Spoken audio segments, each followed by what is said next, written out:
नमस्कार मित्रों, PS education world में आप सभी का पुनः स्वागत है। हम लोग महत्वपूर्ण अभ्यास प्रश्न श्रृंखला के अंतर्गत आज एपिसोड 3 लेके आए हैं। आपको लगातार 5 प्रश्न की अभ्यास कराए जा रहे हैं, जिसमें से करंट अफेयर्स और विषयवार प्रश्नों का हम लोग चर्चा लगातार कर रहे हैं। मित्रों, आज हम लोग 5 प्रश्न करेंगे, 3 करंट अफेयर्स से और 2 प्रश्न इतिहास विषय के अंतर्गत। चलिए शुरू करते हैं। प्रथम प्रश्न आपके सामने स्क्रीन पर दिख रहा होगा।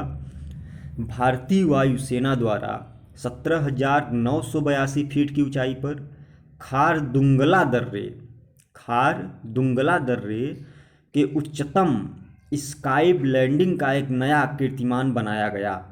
खारदुंगला दर्रा स्थित है सिक्किम में, उत्तराखंड में, लेह में, सियाचिन में। इसका सही जवाब वीडियो पॉज करिए और कमेंट सेक्शन में बताइए। मित्रों, पहले प्रश्न का उत्तर खारदुंगला दर्रा लेह में स्थित है। खारदुंगला दर्रा लेह में स्थित है, जहां पे अभी स्काई लैंडिंग का एक उच्चतम कीर्तिमान इंडियन एयरफोर्स के द्वारा बनाया गया। दूसरा क्वेश्चन, 11 अक्टूबर अंतर्राष्ट्रीय बालिका दिवस मनाया जाता है। 11 अक्टूबर को अंतर्राष्ट्रीय बालिका दिवस मनाया जाता है। इसी दिवस के अवसर पर दिल्ली की 18 वर्षीय युवती को एक दिन के लिए भारत में ब्रिटेन के उच्चायुक्त का पद संभालने के लिए नामित किया गया। 11 अक्टूबर अंतर्राष्ट्रीय बालिका दिवस के अवसर पर 18 वर्षीय युवती, जिसे एक दिन के लिए भारत में ब्रिटेन के उच्चायुक्त का पद संभाला, उसने 7 अक्टूबर को ये पद संभाला था और इसकी घोषणा उसको 11 अक्टूबर अंतर्राष्ट्रीय बालिका दिवस पर की गई। तो वो युवती कौन है जिसने एक दिन के लिए भारत में ब्रिटेन के उच्चायुक्त का पद संभाला? इसका सही उत्तर है चैतन्या वेंकटेश्वरन। इसका सही उत्तर है चैतन्या वेंकटेश्वरन, जिन्होंने भारत में ब्रिटेन के उच्चायुक्त का एक दिन के लिए पद संभाला 7 अक्टूबर 2020 को। और अंतर्राष्ट्रीय बालिका दिवस कब मनाया जाता है मित्रों? 11 अक्टूबर को। नेक्स्ट क्वेश्चन, 19 वर्षीय Iga Swiatek French open tennis tournament 2020 में महिला एकल में अमेरिका की सोफिया केनिन को पराजित किया। इगा स्वियाटेक किस देश की एकल वर्ग में ग्रैंड स्लैम खिताब जीतने वाली प्रथम महिला बन गई हैं? इगा स्वियाटेक 19 वर्ष की हैं और इन्होंने फ्रेंच ओपन टेनिस टूर्नामेंट 2020 जीत लिया है अमेरिका की सोफिया केनिन को पराजित करके। ये किस देश की खिलाड़ी हैं? टेनिस की किस देश की खिलाड़ी हैं और उस देश की एकल वर्ग में ग्रैंड स्लैम खिताब जीतने वाली प्रथम महिला हैं?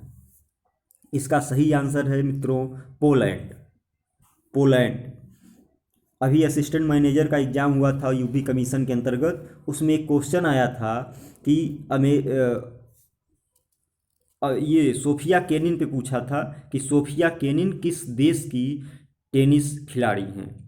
सोफिया केनिन किस देश की टेनिस खिलाड़ी हैं? तो सोफिया केनिन अमेरिका की टेनिस खिलाड़ी हैं। ये फ्रेंच ओपन टूर्नामेंट जो है इगा स्वियाटेक से पराजित हुई हैं। इगा स्वियाटेक पोलैंड की हैं। नेक्स्ट क्वेश्चन विषय के अंतर्गत इतिहास से संबंधित है। निम्नलिखित शासकों का सही कालक्रम क्या है? बिंदुसार, धननंद, बिंबिसार, दशरथ। दूसरा, धननंद, बिंबिसार, बिंदुसार, दशरथ। तीसरा, बिंबिसार, धननंद, बिंदुसार, दशरथ।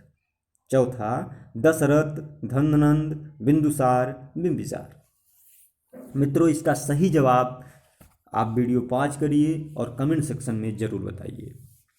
इसका सही उत्तर है बिंबिसार, धननंद, बिंदुसार और दशरथ। इसमें बिंबिसार हर्यंक वंश का प्रथम शासक था जिसने हर्यंक वंश की स्थापना की थी। उसके बाद हर्यंक वंश के बाद आपका शिशुनाग वंश आता है, और शिशुनाग वंश के बाद नंद वंश आता है, और नंद वंश का अंतिम शासक धननंद था, जिसको पराजित किया था चंद्रगुप्त मौर्य ने, और चंद्रगुप्त मौर्य के पुत्र का नाम बिंदुसार था, और बिंदुसार के पुत्र का नाम अशोक था, और अशोक का पौत्र दशरथ था। तो इस तरह से इसका सही जवाब हो जाएगा बिंबिसार, धननंद, बिंदुसार और दशरथ। बिंबिसार हर्यंक वंश का शासक, धननंद नंद वंश का अंतिम शासक, और बिंदुसार और दशरथ मौर्य वंश के शासक हैं। ठीक है, नेक्स्ट क्वेश्चन, अरबों के आक्रमण के समय सिंध में किसने प्रतिरोध किया था?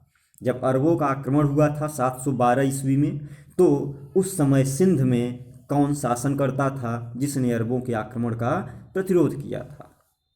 दारा द्वितीय, दाहिर, आम्भी, दाहिर द्वितीय। इसका सही जवाब है दाहिर। दाहिर सिंध में शासन करता था और उसने अरबों के आक्रमण का विरोध किया था, जिसमें दाहिर की पराजय हुई थी। यह इसका उल्लेख हमें चचनामा नामक ग्रंथ में मिलता है। चचनामा एक ग्रंथ है जिसमें इसका उल्लेख मिलता है कि दाहिर युद्ध में पराजित हुआ अरबों के आक्रमण के समय, और अरबों का आक्रमण 712 ईस्वी में हुआ था। ठीक है, ये 5 प्रश्न हैं। आप इन 5 प्रश्नों का अभ्यास करिए, देखिए और सही उत्तर कमेंट सेक्शन में बताइए। धन्यवाद, नमस्कार।